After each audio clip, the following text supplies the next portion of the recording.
Welcome to Paranormal Heart Podcast with host Kat Ward.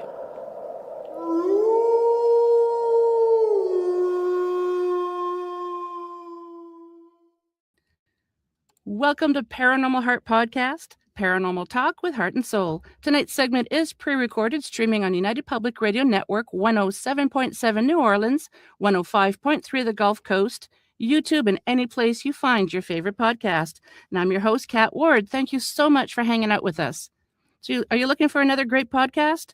Join my friends Justin Cancelleri and Eric Skurback on Paratruth Reborn. Explore the mysteries beyond the veil every Tuesday at 10 p.m. Eastern on UPRN, YouTube, and wherever you find your favorite podcast. As this year ends, remember the veil doesn't always close, and some things may follow you into the end.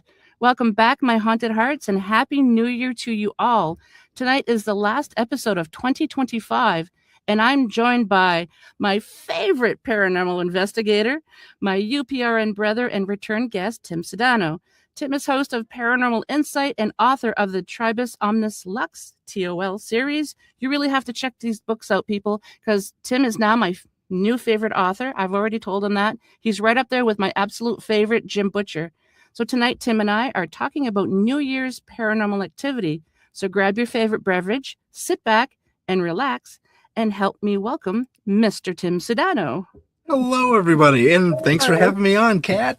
Anytime. Oh, this is exciting. What an intro. I appreciate that. That's amazing. Well, I was thinking that today. It's like, I've had you on a few times now, and I should have gone my favorite. Yeah, man. You and Dave both did. David over on Down the Rabbit Hole did that to me. Oh, no way.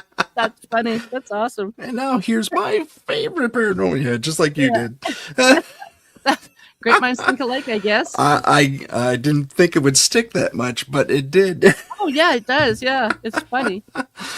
Well, thanks for having me on. How you doing this year so far? How has your year been?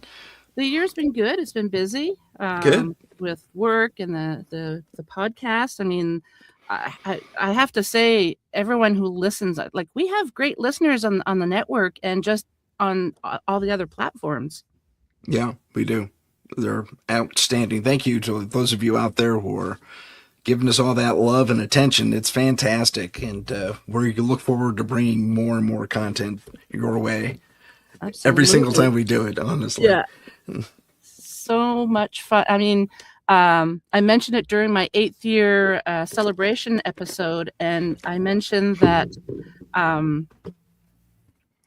I didn't know. There's a lot of times I just want to throw in the towel, and I just like, I like, why am I doing this? Right. But then people message you and, say, like, I don't get a lot of people messaging me, but the ones that do, I really appreciate it. Like, it's because of the listeners, my haunted hearts, that I'm still doing this. And when I first started, Jim Mallard from Mallard Report, he doesn't do his show anymore, but he said, after you have about 5 under your belt, you're going to stick with it. And it's 8 years. So good for you. 8 years. That's fantastic. Yeah. This is my anniversary show is coming up. In fact, I'm going to record it live on New Year's Day. That's my anniversary show. No way. So all of you out there, join me on Thursday at 12 p.m. Pacific, 3 p.m. Eastern, as I plug away shamelessly. And yeah. So we're going to do the year in review and all that fun stuff. But nice. I've been on the UPN for 1 year, but in total, it'll be I think it's my 4th year. Nice. Doing a podcast. So yeah, I think it was a couple months before you jumped on board. Oh. Yeah. So it's been a little over a year for myself as well. So thank you to our fearless leader, Joe and Michelle. Absolutely. And good grief. Hi guys. Yeah. So some of you know that I work at a hotel. I'm not going to tell you where or what it's called. It's called. No, I'm kidding. Yeah. It's called the Paranormal Heart Hotel. Oh, dude. Wouldn't that be the best? Haunted tours every night. Sleep if you can. Oh, I need to win the lotto. Or we got to be partners. We have to get investors. That's a good idea. I like it. It's like that restaurant where they don't give you good service, and that's what they're known for. It's just like, this is what I want to order. It's like, like they're very rude. Yeah. Is that New York by chance? Because I think I know that. Oh, okay. Is that everywhere's in New York?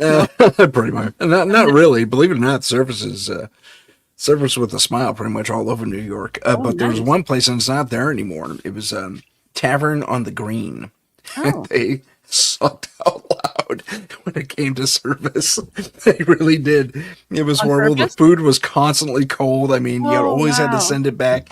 And it just became kind of a tradition. So no one really, they complained, but the complaints were met with, well, it's Tavern on the Green. Oh, geez. I really don't know. Okay. I just Well, it's know not it's there really anymore. funny. Well, yeah, it's too bad.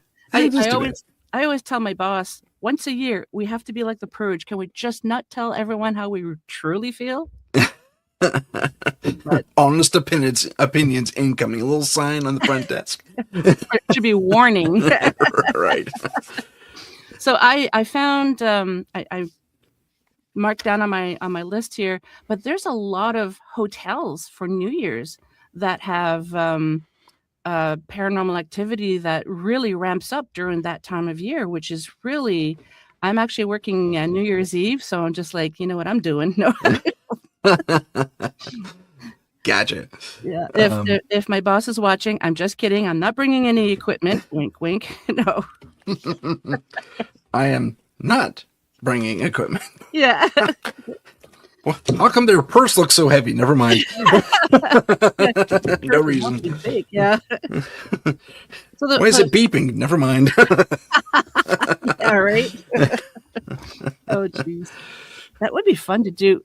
I know I'm going off topic. It would be fun to investigate the hotel, but Has there been activity in your hotel?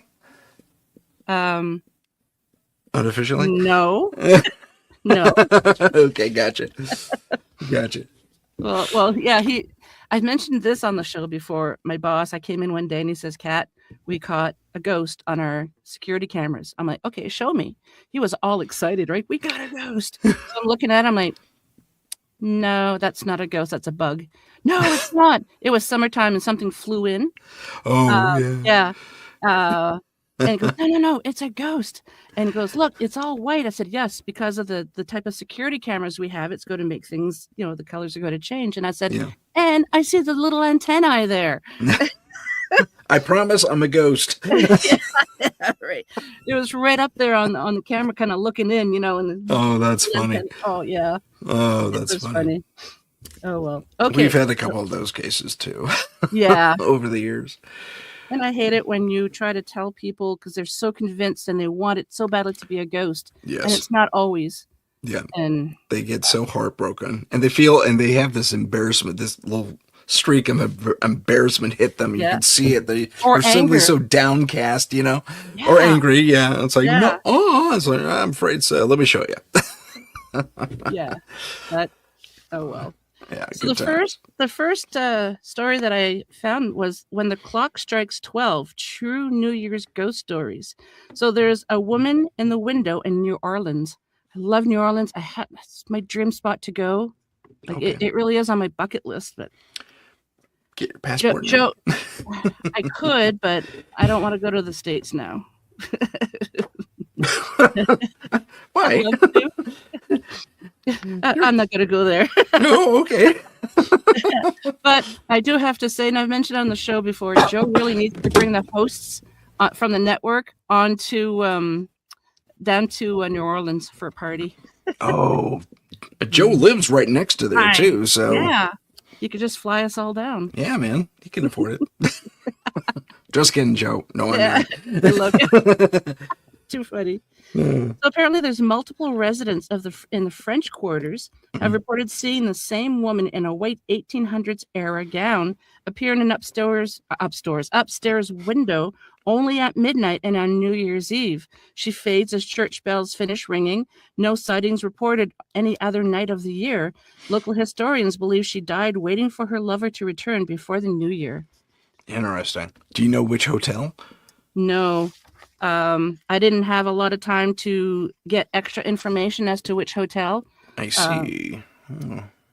That's intriguing. I've heard of something similar, and I'm wondering if it's because there's a church. If you go to the French Quarter, there's those two, and I'm blanking on them naturally. There's those two main there's that one main intersection Hmm. where the older buildings are, and they always have them in films and TV and stuff like that. Okay. And the true center, the tourist French Quarter, I guess you can call it. And I think there's a hotel either on the corner or like one or two buildings in from the corner, and I think that might be it.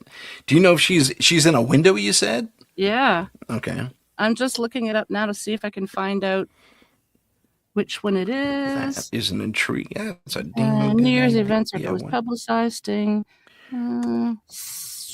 So they said it could be Andrew Jackson Hotel, Hotel Monteleone, or Omni Royal Orleans. It could be one of those. Okay. No, that one was from a maid. So yeah. I mean, I'm sure there's all kinds of places in New Orleans that are. New Orleans is one of the most haunted cities in the world, really. They've had a lot of tragedy there. And yeah. I mean, not just modern tragedy, I mean, way back when, too. I mean, a few wars were fought in that area. A few wars ended in that area, which were, I mean, the devastation with all that is insane. But, yeah. So that's pretty cool. She just shows up at midnight. So I'm curious to know if, they wait for her, bong, the church bell rings, and then she just fades in. I'm sure some locals, maybe they tell some of the tourists, be there. And because I know if I was there, I'd be looking. Oh, dude, I'd have that place on bathed with cameras, right? all the spectrums, right? Well, New Orleans is one of my favorite places. Like I said, I want to go. I had a guest on the show when I first started. They lived in New Orleans, and they were talking about actual vampires.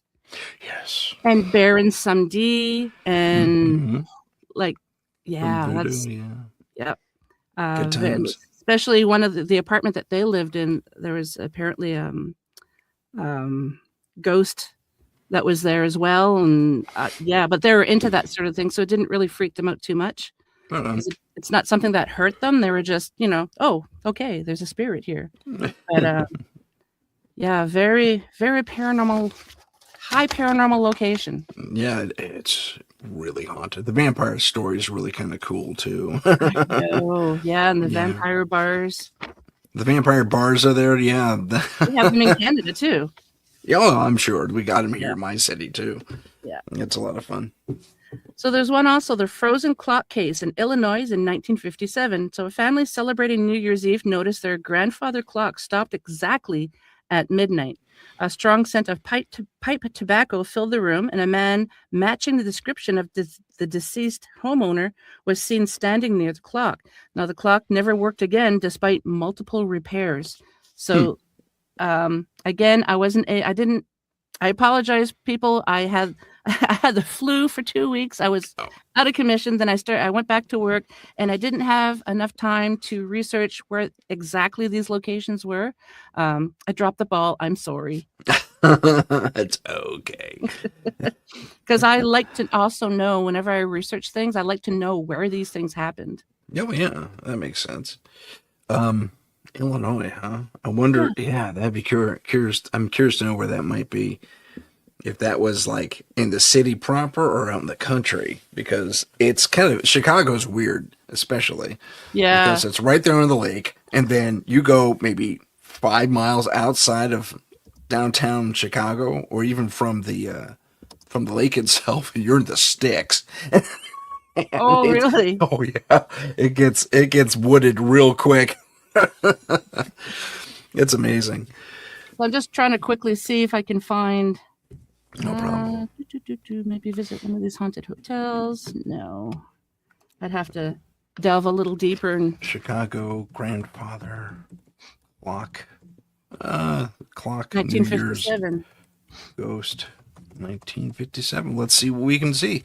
Watch, it'll pull right up, I bet. Right. Chicago grandfather clown. First of all, local legend, actually. A spooky clock or spirit appearing. Okay. According to this version of it, either the ghost appears or the clock and the ghost appears, depending. Oh. And it's like you'll hear it ding once, and then it fades away. That's pretty cool. I It can, have, yeah, that's kind of interesting. that is. But Can you imagine you're in your little house, whatever apartment, I don't know where it is, and you don't have a grandfather clock. And all of a sudden it goes off. It's just like, what is yeah, going on? And then you see that and the owner, the I previous owner. know that's crazy. There's a historical landmark out near me. Just to have a slightly related story. It's called the Ansel Adams house. Yes. And did I tell you this already? No, but I know a little bit about it. Okay. So it's out here in a little town called Campbell. And so they used to, I don't know if they still do it, but they used to have a traditional night. I think it was around Christmas time. And so all the staff dress up in, period clothing. And they're walking around, and they're doing their job, and tours are happening, and they're in character saying "mum" and "sir" and all that fun stuff, and curtsying and bowing. They look like the wait staff. And as they're wrapping up one night, they're clearing the house, making sure there's no stragglers, and this one woman runs into this gent also dressed up, and she thinks, oh, one of our guys, okay, move it along, dude, we gotta, come on, I want to leave, I don't need you hanging around up here. And so he kind of looks back at her, and marches on ahead, and then and down the stairs around the corner, and she follows kind of lackadaisically after him, but she's shutting off lights as they go, and she gets to the area where the staff are meeting up, and she says, I guess her boss says, are we all clear? He says, yeah, this one of our guys was lingering around upstairs, but he should be down here somewhere. Oh, well, really? Because no one else came down. It's just you that went upstairs. Well, someone was up there. I mean, I followed them down the steps. Yeah. No, it's just you. What do you look like? And she says, I don't know, some old guy. And she happens to look up over the fireplace. And there's a picture of Ansel Adams. Him. Looks just like him. And everyone just, gets the chills and gets a spooky little Christmas story. I should have told that one on my show, but I didn't. You heard it here first, kids. No. That's right. He's probably wondering what a dude is. It's like, what are you doing, dude? Like, well, he was around, a cowboy was a dude back in the day. Oh, yeah, I never thought of that. Yeah. So the next one I have is from New Year's guest at the Hotel Coronado, if I'm pronouncing it right, in California. Coronado. Yeah. Okay. I know what you're talking about. Okay. So guests staying on December 31st have reported a woman in Victorian clothing knocking on the doors around midnight. So playing Nicky Nicky Nine Doors. That's what we call it in Canada. Yeah. Ding Dong Ditch. Yeah. Yep. When doors are open, no one's there. Staff logs show these complaints only occur on New Year's Eve. Many believe it's tied to a tragic suicide that occurred just after midnight decades ago. Oh, from now on, I'm going to be paying much more attention at work on New Year's Eve. Yeah, it's coming up. Yeah. Are you working that night? Yeah, I am. Okay. She's on the case, ladies and gentlemen. Oh, I am. I don't tend to see a lot now because I think they know that they're not going to get a fright from me, and I'm just like, hey, And so, here, let me take a picture. Yeah, right? Yeah. So you are familiar with that hotel? I know the Coronado, yeah. That's cool. Yeah. Have you heard anything about that? I think I have heard that story before. There's something familiar to relate yet another story. There's I'm not sure where it is. I want to say Colorado somewhere, but like it not in Denver though. One of the other towns back, that have a very long history. And they're staying at, security gets called to this one room. and you can hear it. Do you know this story? Have you seen this Yeah, I've video? seen the video. Yeah, Yeah. the video is messed up, and there's people screaming bloody war. It sounds like someone's getting killed, Yeah. right? I mean, it's bad. And the sound of it, oh, this horrible scream shows up on, you could hear it on camera. And so you see the security guard going in. Yeah, okay, we got people screaming. I'm kicking the door and see what I can do. Okay, great. Call the cops too. Okay, great. So he proceeds to, I'm not sure if he had a key or if he had to kick it in. I think I remember I remember. I think he tried the key, didn't work, so he kicks it in. And he goes in, there's this, hotel security, clears it like a pro. He's looking around. You can see the lights are on inside. So he's got his flashlight. He's painting all over the place. And then he walks out and he looks, and this is old school video from the 90s, so it's a little grainy and kind of washes you out anyway. Mm-hmm. And this guy looked whiter than that. Then when he entered, he says, I don't get it. As soon as I kicked the door and the screaming stopped, there's no one inside. Yeah. And so he calls in. You can hear him on the radio. Give me a guest check on who's in this room. Yeah. Nobody's in the room. Okay. So he proceeds to close the door. They flash forward. The cops go in. And if I remember correctly, they check it. Yeah, no one's there. No signs of a struggle. Nothing like that. He says, you got to see this video. And they start to walk away and the screaming kicks up again. And they all come running back. They open the door. Flashlights going everywhere. The cop has his gun out. Nothing. Messed up times. Oh, yeah. The first time I saw that video, I was just like, no way. If that's a hoax, it's a pretty darn good one. Yeah, man. That was fantastic. But yeah, having the lady knocking on the door. I wonder if she's ever been seen. Or just heard. I think it's just all I have here is knocking on the door. So well, she must be saying something to be identified. She has been seen, yes. Oh, okay, good. Reported a woman in Victorian clothing. Oh, sure. I was going to say, how do they know it was a woman if they didn't see and only heard the knocking? Crazy. So it could have been anything. Yeah. Wow. That's intriguing. Coronado, huh? I'll have to check that out. Yeah. It's kind of a ways for me, but I'll check it out one of these days.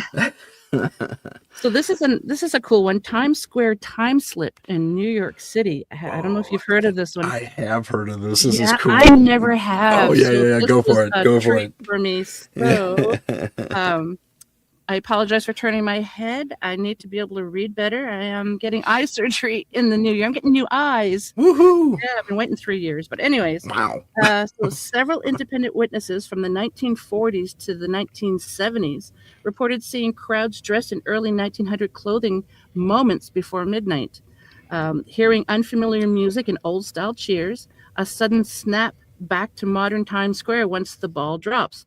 Paranormal researchers classify this as a time echo, not a standard haunting.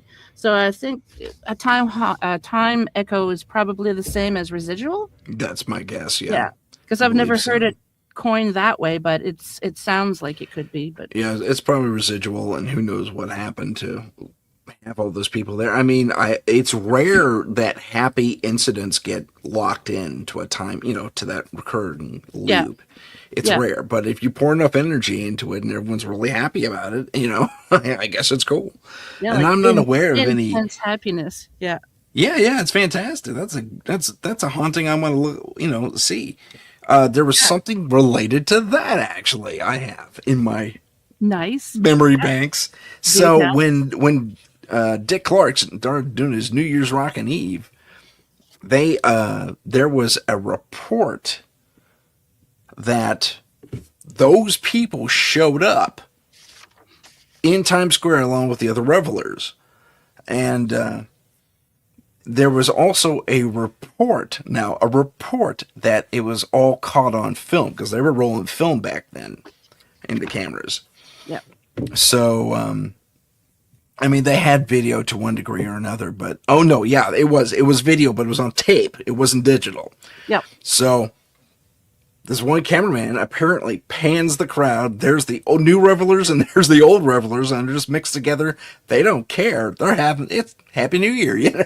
Yeah. And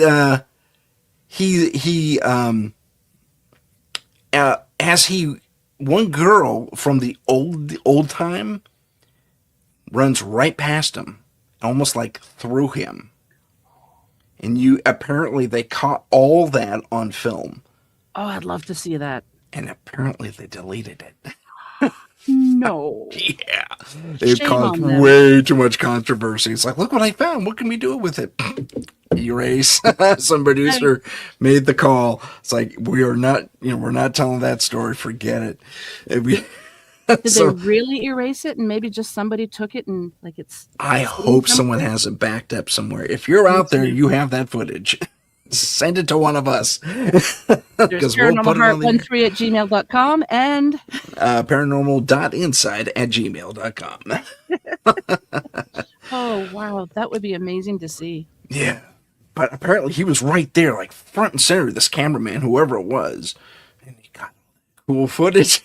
It's like, and he didn't get it at first. He says, oh, someone just had a costume party, you know? Yeah. So no one was affected. I mean, all the typical New Yorkers, man. I mean, the Ghostbusters the Ghostbusters made fun of this in the first movie, where Rick Moranis runs up to in fact, that's Tavern on the Green he runs up to. Oh, okay.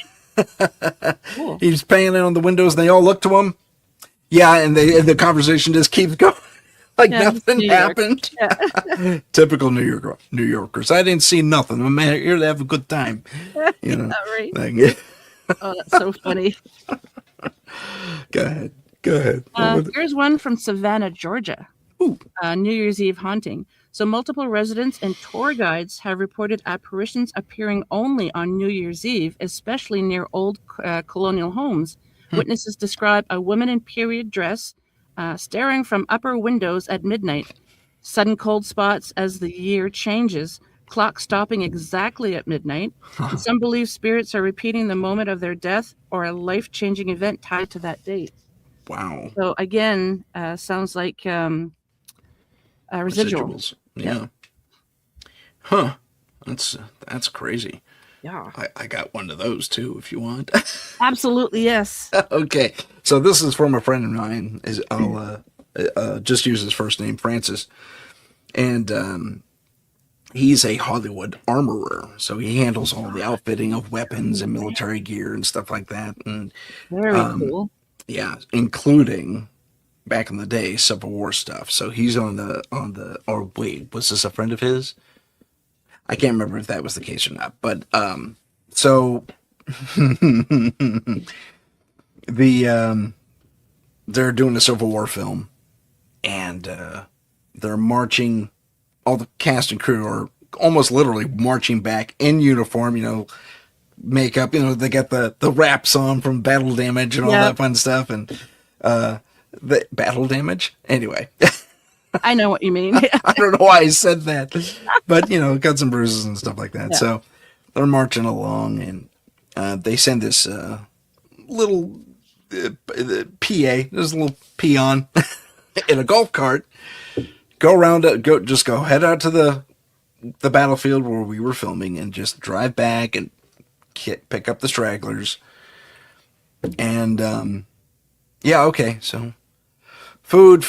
He passes a few groups. It's like, you gotta go get your food, get in there now. We need to check you all in, including your weapons and stuff like that. So she finally gets out to the battlefield. She turns around and she's heading back, and she sees this last group that kind of walk in out of the woods. I said, what are you guys still doing out here? Go get your food. And she points on, right? And they're dressed in the Union blues. And I think they were in Georgia when they were filming this. And they're dressed in Union blues. And they, I think the guy leading them, they're trudging along. They look like everyone else. You know, they got the wraps and they're fatigued and all that fun stuff. And they've all had really long days anyway. So everyone's kind of dragging butt along, walking up this trail. And the guy kind of leading kind of looks at her, and goes... like that, tips his hat, and she drives on.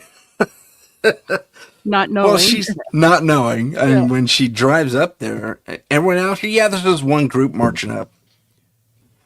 You sure about that? Because they're checking the list. It's like, no, there's not. According to I just checked everyone in. They're all here. No, there's another group of Union soldiers. I just passed them. There's no other groups of Union soldiers out there, lady. What are you talking about? Yeah. He tipped his hat at me. They looked like, and then they put it together. It's like, oh no. And it wasn't the first ghost story off that set, by the way. Wow. That's so cool. That's a good one. That is a good one. Wow. Let's see. I did the time slip. Oh, hang on. I wonder if this one. No, that's the same one. Where is this one? Oh, so there's the Phantom Bells of Edinburgh. I'm going to butcher this word. I apologize to my Scottish brethren, and because Hogmanay, Hogmanay. So apparently that's a celebration, a New Year's celebration that they celebrate. Hogmanay? What is it? Hogmanay, I think. Hogmanay. Okay. Don't quote me on that. So it has centuries of ghostly reports. Church bells heard ringing when no bells are present. Oh. Shadow figures seen near Greyfriars Kirkyard as the year turns. Voices chanting old Gaelic phrases. And locals believes the veil is thin at this time of year, because I don't want to butcher that word again, allowing spirits to cross briefly. So that is kind of neat. Can you imagine hearing church bells and there's no bells around? Wow. Yeah, I've heard of that happening before, too. Yeah. That's crazy. I don't know about Kirkland, you said it was? Kirkyard. Greyfriars Kirkyard. Crazy. So apparently the shadows show up as the year is turning. Do you know what part of Scotland? Edinburgh, it says. Edinburgh? Yeah.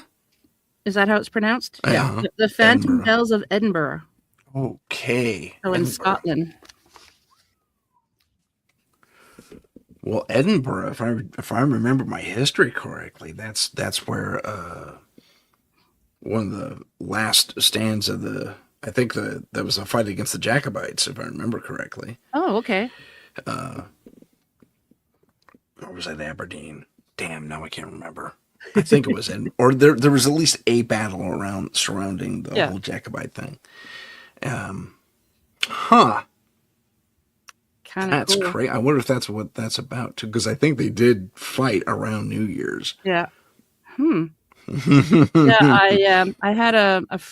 I was fortunate enough to meet this gentleman when we were in Alberta. He's originally from Scotland, and he is a storyteller, Caleb Lycan.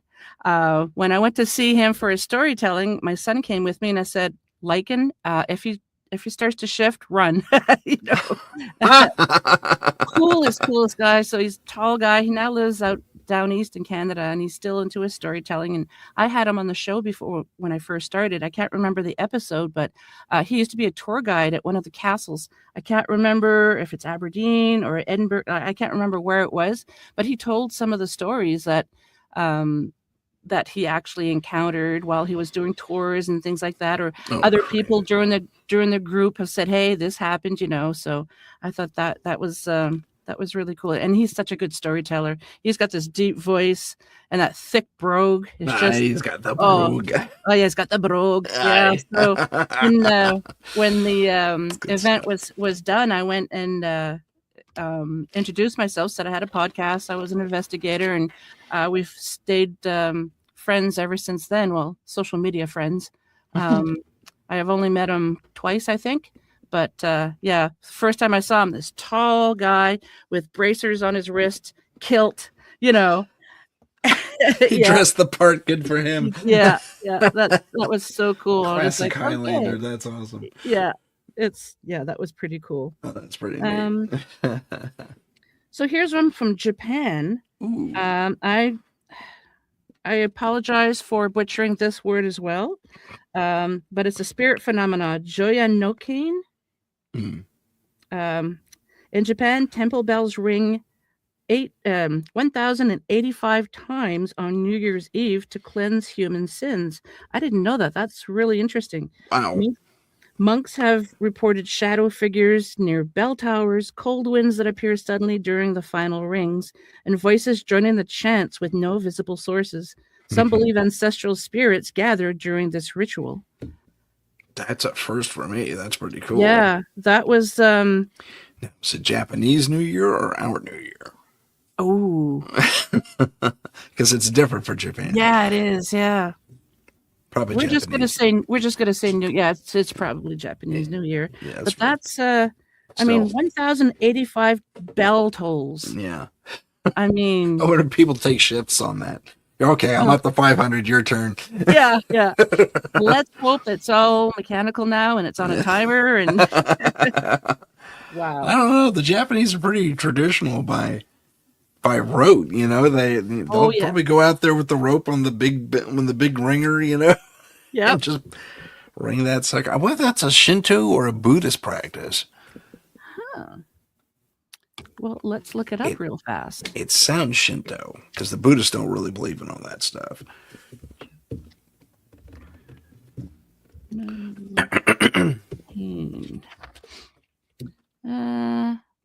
So it's pronounced Joya no Kane, if I'm doing it right. Can you spell that? Joya. So Joya. And then Nokane. Kane.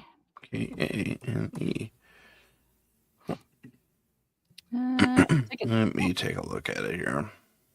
Japanese Buddhist event held annually on New Year's Eve. Buddhist, call me surprised. Yeah, man. Okay. Apparently most bells ring the temples. Most temples ring the bells 108 times in celebration. And they also do it in South Korea. A lot of Buddhists, yeah. I mean, it's a huge Buddhist movement throughout most of the East Asia, so. I love learning about different cultures, you know, their traditions and everything, whether it's paranormal or not. Yeah. It's just so interesting. Did you say that it was 1,000 some odd times versus 100 some odd times? Yeah, I'm wondering if I did a typo. Maybe 108. Okay, that makes Maybe I accidentally, because that's a lot. Yeah, still. Don't lose count. Oh, damn. Was that 107 or 106? Start all over again. It's like, dong, for extra, for good luck. Yeah, that's it. In case anyone's counting. So here's another hotel one. Oh, sorry, go ahead. Oh, I was going to say, I think it's, no, that thought went away. Never mind. Please continue. Oh, if you think of it, just raise your hand. No. Okay. New Year's Eve hotel room apparition. It just says hotels around the world report an unusual spike in paranormal encounters on December 31st. Guests seeing former occupants replaying final moments of their lives, televisions turning on at midnight to static or old broadcast, knocking on doors and no one present. Parapsychologists theorize collective emotional energy at year's end may fuel manifestations. It's like a global tulpa kind of a deal. I know, eh? Yeah, I didn't, when I was doing that research, I didn't realize that so many hotels from around the world were having all these at New Year's. It kind of makes sense. All those people gathered for one event or another, usually to some... Lots of energy to feed on. Yeah, that's a lot of energy to feed on, so that's kind of intriguing. And I have to admit, so I used to be a housekeeper as well at a hotel, and TVs sometimes would just turn on by themselves, turn off by themselves. Okay. You know, just like, first time it happened, I'm just like, okay. Click. It was always on. It happened in some of the other floors, but it happened on the top floor mainly. And it was, it got to the point I would just smile and say hello. It's like, okay, I had it off for a reason. It needs to stay off. I'll get in trouble if you keep it on. Well, yeah, especially if it's somebody checking into the room and it's clean, but the TV's on. Right, exactly. Can you imagine? It's like, what the heck? Hello, is someone here? No, it's just the TV. Interesting. That's pretty crazy. This is a good one. The vanishing New Year's party guests in the UK in the 1970s. Oh, crazy. Okay. Yeah, so a rural English New Year's party reported guests who appeared suddenly, dressed decades out of fashion. They spoke politely, avoided photos, disappeared before midnight. This case was investigated by the Society for Psychical Research and is still debated as a possible residual haunting or time echo. I got one problem with that analysis, though. Okay. They avoided the photos being taken. Why would they be that conscious if they were a residual echo? Oh, I didn't even clue into that. You're right. Yeah, that's kind of, ooh, that one gave me chills. That's a good one. So I'm trying to rationalize this. Maybe maybe they weren't avoiding it on purpose, and onlookers just thought, oh, it looks like they're avoiding the camera when they're just doing other things where the camera's not. I don't know. Well, I mean, if they went so far as to mention it looks like they were avoiding photography, like putting fans up if they had them, or somehow. Yeah. Maybe it could be. I mean, we're going out on a limb here, admittedly, but this is a paranormal podcast, so I might not bring it up. Absolutely. We talked about vampires before. It could have been something along those lines. Some creatures come out, they look human enough, and they got their masks on and stuff like that. Who knows? That's a bit of a far-fetched proposal, but nonetheless. I have to mention, so years ago, when I was really active with the paranormal team that I was with, we were invited to go at Algonquin Park, which is a national park here in Ontario, to go do a Halloween thing because people were camping. So that they just invited us. It was chilly, of course, but it was a lot of fun. So we camped there for one night, and we just spoke about our equipment and some of the investigations, and we spoke to the crowd, the people that were there. It was a really, really good turnout. And we took a picture of, like, because we told everybody we're going to be taking pictures, if you don't want to be in the picture, whatever, duck or whatever, but we're going to give you some warning first, in case they don't want to be in the picture. Right. So before looking at, because it was digital camera, obviously, so our lead investigator, who's also insanely gifted, she's the person over there. They're not human. They're really, really tall. And it's like, okay, when we looked at the picture, that person had the white eyes, like in the picture. Nobody else did. Yeah, and we're just like, this is interesting. Cool. Yeah. Oh, she's just cool. Like, oh yeah. If she could have called them out, she probably would have. But she's like, guys, the person over there, the tall one, in the back, they're not human. It's like, well, what is it? I don't know. Should we be alarmed? No. It's like, okay. But yeah, but it was bum rushing. Yeah, get him. But yeah, it was like white. That's insane. Because sometimes, if there's a flash, we have red eyes, No, these were white. And they're just like, oh my God, that's so, like, how, like, not how did she know, but yeah, like I said, she's insanely talented, but gotcha. That was pretty cool. Because I have to say, it's like, okay, whatever, you think they're not human. But then once I looked at the picture, it's just like, darn. Okay. Nailed it. Yeah. And like I said, nobody else in the group. There must have been like 20, 25 people there. Crazy. Yeah. So that was pretty cool. I feel like, what was his name? That talk show host, David Letterman, with my papers here. And I keep going. In the top 10. Or I could do a Johnny Carson thing with the Arnak the Amazing. Or whatever you want. I'm trying to see. Oh, Appalachian Mountains. Ooh, don't whistle in the dark. Okay. Yep. So it's the mirror vision. So a long-standing New Year tradition involves standing before a mirror at midnight In one documented 1930s case, a woman saw a figure standing behind her reflection, turned around, no one was there. She later identified the figure from a family photo of a relative who died on New Year's Eve um, years later. Uh, First of all, if it's in the Appalachians, why would you want to do something like that? You got to be from there, man. Those people are kind True. of quasi-magical in my personal estimation.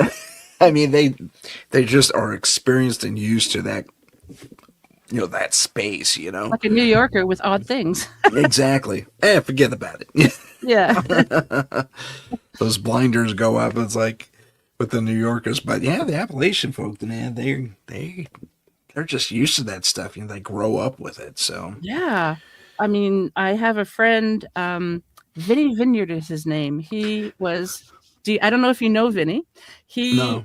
I had him on the show 2 or 3 times, and that little audio clip that I did for a movie, the little voiceover, was one of his movies that he produced. And so he was a professional wrestler, taxi cab driver, stand-up comedian, and paranormal investigator. They're just like, there's a resume. Yeah. And he is a hoot. He makes such a great guest. He's very, he's just such a great guy. And he did 3. I think he's working on movie 4, and it's all in the Appalachians. So the first one was Spearfinger. Okay. Yeah. So it's all fiction, of course, but it's like people going into the Appalachian woods and they encounter Spearfinger, Right. I can't remember. Oh, forgive me, Vinny, if you're watching this. I can't remember the name of his movies, but if you look up Vinny Vineyard, you'd be able to see what his movies are. And I think the second movie, I'm at the end. I play the role of Lorraine. I'm on the other end of a telephone call. There's Camp Smokey. Yes. Is that it? Yes, that's the one that I. Oh, fantastic! So go watch Camp Smokey. And then there's The Hike. The Hike was the first one. I looked up some. Huh? Yeah, I think The Hike was the first one. That was the one with Spearfinger. I can't remember. Okay. Yeah. And then there's WJHCAM, and apparently they experienced something there. Yeah. That's pretty cool. He makes they're comedic horror movies, I guess you could say. Okay. And outlandish blood. It's just, I love his movies. I think he follows under the indie trademark. I'm not really sure. Probably. But yeah, I absolutely love his movies. They're just, they're funny. I'll have to check him out. Maybe I'll get him on the show. Yeah, you should. Yeah. He's Give me his contact info. Yeah, I'll send that to you. Yeah, thank you. So I wish. No, go ahead. Oh, I was gonna say that that kind of reminds me of me and my filmmaking. Yeah. I got Blandy Tucker's Ghost and the TOL film I did back in 2019, and then the one I just finished now. So, good times. Yeah. I would love to see TOL as movies. You're gonna get your chance real soon. Oh yes. Yes. We just shot a little kind of a teaser episode, so it has a few things in it. So. I think I've seen it. Oh, that's the old one. Yeah, you saw the old one. So we got a new one we just did. Nice. So, woohoo. If you need a little voiceover work. Yeah. I'll let you know. No role is too big or too small. Gotcha. And it's free. I give you the family discount. Oh, I appreciate that. Thank you.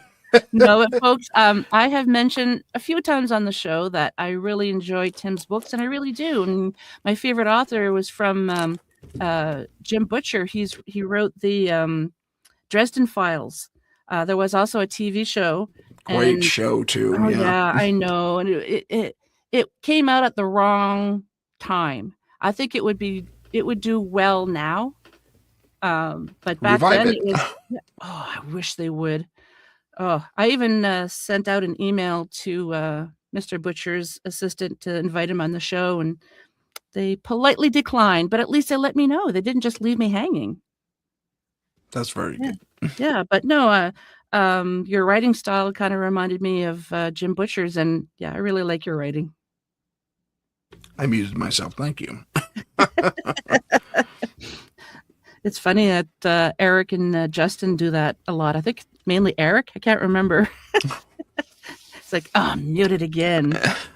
Yeah, it's him hitting the button all the time. Have you ever experienced any weird things happening during New Year's? Let me think. Well, now that I think of it, there was this one thing. This was decades ago. Maybe at least 20. No. Gosh, this was in the mid 90s. Now that I think of it. 5 years ago. Not to date myself, but who cares? But I was dating someone. We were together on New Year's. We were at this party at a hotel. And I remember there was this huge crash. Everybody heard it. All the doors were open on this one floor where the party was happening. And it's like, so it was kind of like an even bigger party. So there's a main party in the lobby or in this room. And then there was hotel rooms around the conference center, which I found really weird, but that's how they designed it. So there's this huge crash. It's like someone just dropped everything on one of those dish racks that they have there at hotels where you're serving lots of people. I bumped my mic. Sorry about that. So we huge crash. Everyone stops, turns around. What was that? What was that? What was that? What was that? No one can see everything. It seemed to have happened in the middle of this hallway. I was like, oh, I guess the sound bounced around or something. So 4 or 5 of us are kind of really interested in figuring out what's going on. And I leave my girlfriend at the time we're out of this balcony looking at all the fireworks going off. And suddenly all this commotion happens. So let me check it out. So we look around and everyone's suddenly kind of looking into this one room. So we kind of, everyone okay? Everyone cool? Yeah, it was the strangest thing in the world. All we did was drop this dish. And it's like, that dish made it sound like 1,000 of them fell over. It says, well, I know, that's the weird part. We dropped one dish. And the funny thing is, no one was near it. Oh. So it came flying in and made this colossal crash. No one has a TV on. No one has a radio on. They're just grooving to the band in the main room, right? Yeah. And it was the craziest thing. You mentioned New Year's Eve, and that's what clicked in my head. So we're all looking around. It's like someone must have just dropped something simultaneously somewhere. It says, yeah, but the sound was here. It came from here. I was like, I don't know. That's a weird one. So for some reason, a big crash got recorded in the environment somehow. Wow. I can see that maybe there was vibration on the walls from the band, but you said it flew. It didn't just fall, right? This dish apparently was sitting on this one nightstand. You know, hotel rooms are shaped. It's basically a giant bedroom, right? Yeah. So it was just sitting on the nightstand. It was completely empty. It just went. It's like someone went, huh, and it goes flying through the air, shatters on the ground. But when it shatters with this magnificent sound that just, it's crazy. Yeah. Wow. I don't know. I don't think I have had any experiences during that time of year, but then I have to admit there were a lot of spirits around, if you know what I mean. I hear you. Yeah. I hear you. Spirits, yeah. Yeah. Back in my youth. I mean, I'm lucky if I can make it to midnight now. Oh, nowadays, yeah, I hear you. Yeah. The only thing that wakes me up are the fireworks going off in the neighborhood. It's like, oh, Happy New Year. Okay. Back to sleep. But, I'm trying to think of the strangest place I ever celebrated New Year's. And Please say it was a castle. oh, that would be cool. No castles I know. no castles in the U.S. Not a lot of them anyway. Nothing close by. I'm trying to think. I mean, there's been parties here and there, and people drunk out of their minds thinking they were bunny rabbits. you know, uh, crazy things like that. But I think that one thing with the dish is the closest thing I could come to that has a paranormal thing. It wasn't a crazy place though; it was a hotel. So I don't know. Yeah, in a hotel. A hotel, yeah, craziest place I've ever celebrated. What about you? No, nothing that I can recall happening Gotcha. around New Year's. Watch, I'll probably think of something later on. Right the second we get off the air. Oh, Yeah.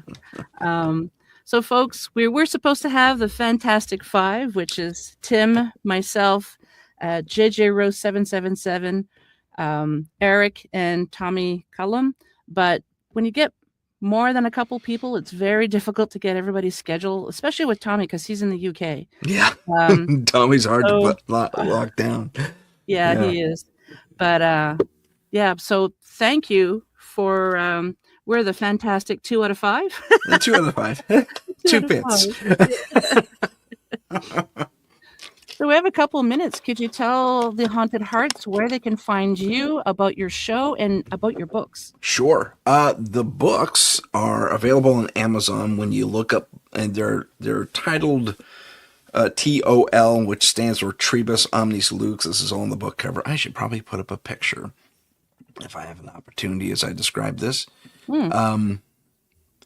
And what you got to do is look for the second edition version, because if you go looking for the first edition version, it's not available, and say this book is unavailable. Okay. So don't. David from Down the Rabbit Hole did a huge thing. He and JJ put it together for the book series. Let's read the book together. The books together. And I'm suddenly getting all these messages. I can't find it. I can't find it. I can't find it. And it's like, oh no, second edition. Look for second edition. Oh, okay, that was it. That was it. Good times. And your author name is not Tim Sudano on the books, right? No, it isn't. I was trying to be cute and it failed. I should have just stuck with what I had. It was, it's Timothy James S. How pretentious is that? I thought it was cool. Thank you. I appreciate that. But I should have just gone with the regular one, Yeah. Oh, well. That's okay. So let me open this one. Let me get the other one up too. So Obviously, for those of you watching the video. yeah, for those of you watching the video, this is what the first edition looks like. If we can show it at the stage. There it is. For the most part. So look that up. Note the second edition. Yep. That's important. And that's what the title looks like. Timothy James S. TOL, Trebus Omnis Lux. And the all too intriguing, super thought out titles, secondary title, Book 1. Yeah, that was funny. I didn't even clue in until you mentioned it. Yeah, I was very clever with the book title, and I'm like, what? And I looked at it, I'm like, oh, Book 1, yeah. Super clever. Lots of thought went into that one. Well, there could be a third edition, and you could put a book title. Exactly. At least there's second. Yeah, I will be doing a third edition one of these days. Okay.